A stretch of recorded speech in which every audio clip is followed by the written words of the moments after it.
रूहानी ताकतें हमारे आसपास हमेशा मंडराती रहती हैं।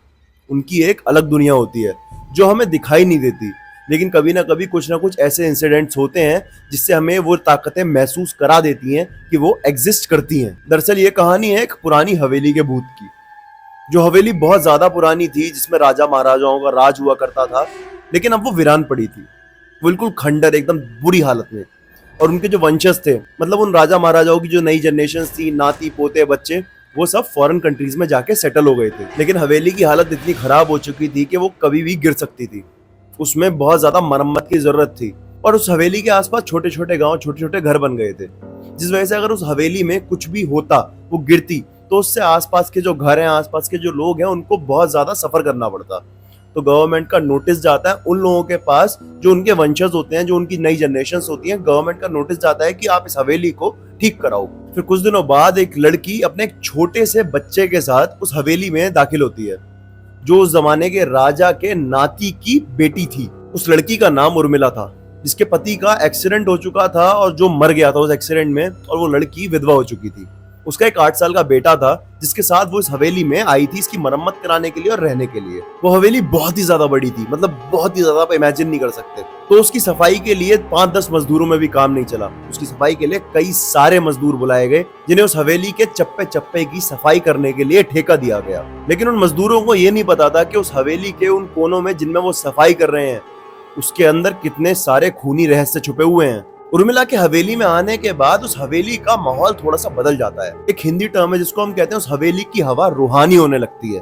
जैसे उस हवेली में उर्मिला का और उस हवेली के वारिस का कोई इंतजार कर रहा हो। उस पूरी हवेली में एक कमरा ठीक होता है, जिस कमरे को उर्मिला अपना कमरा बना देती है, और जब तक सफाई और मरम्मत का काम नहीं हो जाता, उसी कमरे के अंदर रह रही होती है। एक रात जब उर्मिला अपने बच्चे के साथ उस कमरे में सो रही होती है, तो एक पक्षी आके उसके कमरे की खिड़की से टकरा जाता है, लेकिन वो टकराने के बाद ही गिर के मर जाता है। ये इंसिडेंट अपने आप में बहुत असामान्य था। पक्षी के उसकी खिड़की से टकराते ही उर्मिला की नींद खुल जाती है।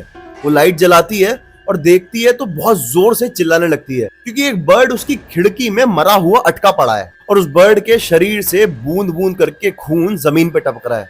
नजारा इतना भयानक था कि उर्मिला बहुत ज्यादा डर गई, लेकिन वो ज्यादा जोर से चिल्लाना नहीं चाहती थी। अगर उसका बच्चा उठ जाता और इस इंसिडेंट को देख लेता, तो शायद उसके दिल में भी खौफ बैठ जाता। लेकिन उसके बाद उर्मिला हिम्मत करके उस पक्षी को अपनी खिड़की से निकाल के बाहर फेंक देती है।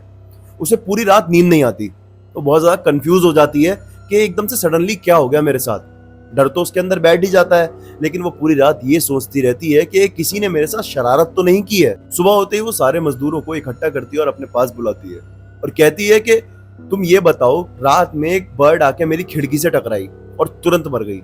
ये हरकत तुम में से किसी ने तो नहीं करी है?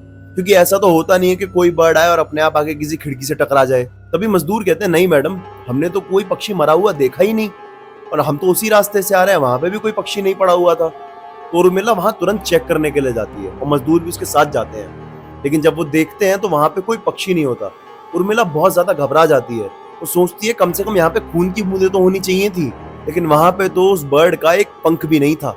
फिर उर्मिला उस बात को इग्नोर करके वापस आ जाती है और मजदूरों को कहती है कि हवेली के अंदर बहुत सारी पुरानी मूर्तियां और कीमती सामान है, तो जो भी हवेली की साफ सफाई और रिनोवेशन का काम होगा, उसको बहुत साफ सफाई से करना, मतलब ऐसा ना हो कि मेरा किसी भी तरीके का नुकसान हो जाए। उसके बाद उर्मिला अपने बच्चे के साथ टीवी देखने के लिए अपने रूम में आ जाती है, लेकिन तभी एक मजदूर ऊपर छत से नीचे गिरता है। उर्मिला को मजदूरों की चीखने और चिल्लाने की आवाज सुनाई देती है। उर्मिला भाग के खिड़की की तरफ जाती है और देखती है कि जमीन पे नीचे एक मजदूर की लाश पड़ी हुई है। उर्मिला नीचे आती है और मजदूरों से पूछती है कि इसकी डेथ कैसे हो गई, ये नीचे कैसे गिर गया। तो सभी मजदूरों के जवाब अटपटे थे और अलग थे। कि कोई कह रहा था कि इसने सुसाइड कर ली, कुछ प्रॉब्लम होगा, आत्महत्या कर ली।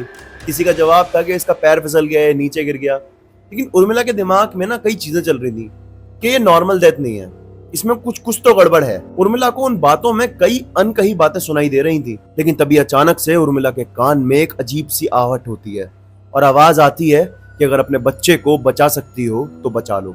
उर्मिला भागने लगती है, अपने कमरे की तरफ जाती है, क्योंकि उसका 8 साल का बच्चा उस कमरे के अंदर टीवी देख रहा होता है, वो भी अकेला। और जैसे ही उर्मिला उस कमरे में पहुंचती है, वो देखती है जो उसका बच्चा है वो खिड़की से कूदने जा रहा है। वो कूद ही रहा होता है, इतने में उर्मिला उसका पैर पकड़ लेती है और पूरी ताकत लगा के ऊपर की तरफ खींचती है ताकि वो गिर के मर ना जाए। लेकिन वो जो बच्चा होता है वो नीचे कूदने की और भागने की जिद कर रहा होता है।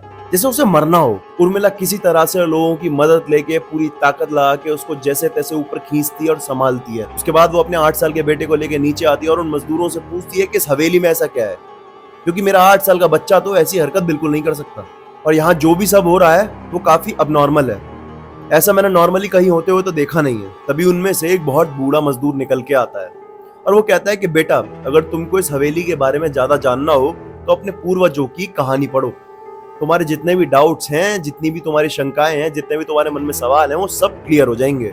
और फिर वो मजदूर कहता है कि इस हवेली की कहानी की किताब इस गांव के सरपंच के घर रखी है, जो कि अब मर चुका है, लेकिन उसका बेटा उसी घर में रहता है। आप उससे किताब मांगेंगी तो आपको वो किताब मिल जाएगी। उर्मिला तुरंत उसके घर पहुंच जाती है, वहां से वो किताब ले लेती है। उर्मिला उस किताब को पढ़ती है तो उसे एक बात पता चलती है। इस हवेली में एक नौकर और नौकरानी रहा करते थे, जो आपस में बहुत ज्यादा प्यार करते थे एक दूसरे से, और वो कई सालों से इस हवेली में काम कर रहे थे। लेकिन एक दिन ऐसा होता है कि उस हवेली की रानी के गहने चोरी हो जाते हैं और शक सीधा जाता है नौकरानी पे। सब यही मान लेते हैं कि इस नौकरानी ने गहने चोरी किए हैं और वो राजा जो होता है वो उस नौकरानी को जिंदा जमीन में दफना देता है। उसके बाद उस नौकरानी के गम में उस नौकर ने करीब 8 दिन बाद अपनी जान दे दी। उसके बाद उस राजा ने अपनी ही तलवार को अपने गले में डाल के अपनी जान दे दी। फिर उस हवेली के अंदर छोटे मोटे हादसे होने लगे, काफी रेगुलर बेसिस पे। उसके बाद उस हवेली को हमेशा के लिए बंद कर दिया गया। लेकिन कई सालों बाद उस हवेली में राजा से रिलेटेड राजा के वंश का कोई एंटर हुआ, जिससे उन आत्माओं को बदला लेने का मौका मिल गया। उर्मिला जैसे ही हवेली का रहस्य जानती है वो बहुत घबरा जाती है। उसका मेन डर होता है उसका बच्चा, कि कहीं उसके बच्चे को कुछ हो ना जाए। तो वो रात में ही अपनी गाड़ी लेके एयरपोर्ट की तरफ उस हवेली को छोड़ के निकल जाती है। लेकिन अचानक उस कार का एक्सीडेंट हो जाता है। वो कार पता नहीं कैसे पलट जाती है, पलट के उल्टी हो जाती है। लेकिन इसमें चौंकाने वाली बात ये थी कि जो उर्मिला और उसका बच्चा था उस पे एक खरोच तक नहीं आती है। उर्मिला अपने बच्चे को कैसे भी कार से निकालती है बाहर और खुद भी बाहर निकलती है। फिर सड़क पे तेजी से भागने लगती है ताकि कोई उसकी मदद कर दे। और जैसे ही उसको एक सामने आती हुई कार दिखाई देती है, उस कार के सामने खड़ी हो जाती है और जोर जोर से चिल्लाने लगती है। तभी अचानक वो कार रुकती है। उर्मिला कार के शीशे के पास जाती है तो देखती है कि उस कार के अंदर एक पुलिस वाला बैठा हुआ है, जिसको देखने के बाद उर्मिला की जान में जान आ जाती है। उसको लगता है शायद अब मेरी मदद बहुत आसानी से होगी। वो बहुत हड़बड़ाहट में सारी बात उस पुलिस वाले को बताती है और अपनी बात कहने के बाद फूट फूट कर रोने लगती है। पुलिस ऑफिसर उन्हें अपनी गाड़ियां बिठाता है और फिर सीधे सड़क पर निकल जाता है। वो दोनों गाड़ियां बैठे होते हैं और उर्मिला को ऐसा लग रहा होता है कि अब मेरे को मदद मिल गई है, शायद अब मैं सेफ हूँ। तभी गाड़ी के सामने एक बुड्ढा जा रहा होता है। तो जैसे ही गाड़ी बिल्कुल उसके सामने आती है वो गाड़ी के आगे गिर जाता है। पुलिस ऑफिसर अपनी गाड़ी को जैसे तैसे रोकता है ताकि उस बुड्ढे को चोट ना लगे।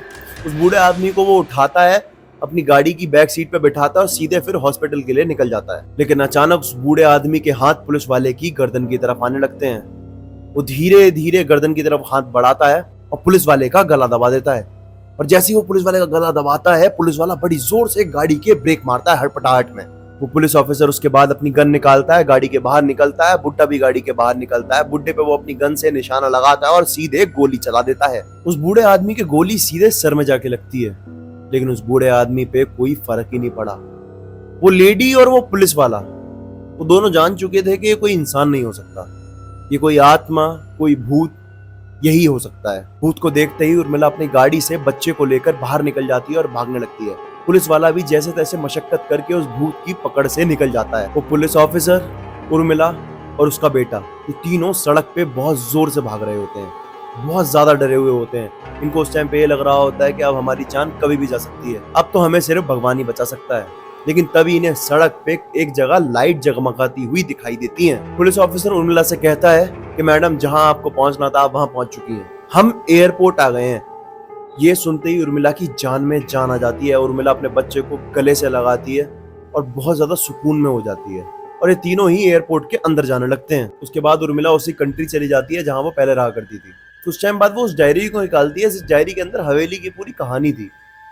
तो उसे रियलाइज होता है कि इस कहानी में एक कैरेक्टर और भी था, जो एक पुलिस वाला था और जिसके अंदर उस पुलिस वाले की फोटो भी थी। लेकिन जब उर्मिला उस फोटो को देखती है तो बहुत ज्यादा शॉक हो जाती है, क्योंकि वो जो फोटो थी वो उसी के एक रिलेटिव की हुआ करती थी। उस फोटो को देख के वो एकदम हैरान हो जाती है, सोचती है कि ये कैसे हो सकता है, उसके कुछ समझ नहीं आता। और उस बच्चे को सही सलामत एयरपोर्ट तक पहुंचा दिया तो कोई और नहीं, उसी के दादाजी थे, जो उस पुलिस वाले के रूप में उर्मिला की मदद करने आए थे। ये कहानी जो थी सुनने में ऐसा लगता है कि बहुत फिक्शनल कहानी होगी, लेकिन ये भी एक सच्ची कहानी है। लोगों को शायद एक कहानी मजाक लगे, लेकिन मुझे नहीं लगती। मुझे कहीं ना कहीं लगता है कि अगर आप परेशानी दिक्कत में हैं तो कहीं ना कहीं आपके पूर्वज, आपके पितृ आपकी सहायता करने के लिए कैसे ना कैसे आ ही जाएंगे। अगर आपकी कोई ऐसी कहानी है तो आप मेरे को ईमेल कर सकते हैं, कमेंट में लिख सकते हैं, या फिर इंस्टाग्राम पे जाके मुझे डीएम कर सकते हैं। मेरा इंस्टाग्राम का यूजर नेम है द ओनली नकुल। आप वहां जाके मेरे को डीएम करें, मैं आपको रोज एक नई कहानी इस पेज पे सुनाने वाला हूं, तो सब्सक्राइब जरूर कर लेना। और आपकी अगर कोई कहानी है तो भेजो भाई, और सब्सक्राइब लाइक शेयर और कमेंट तो करो ना, करो। चलो मिलते हैं अब अगली कहानी में कल।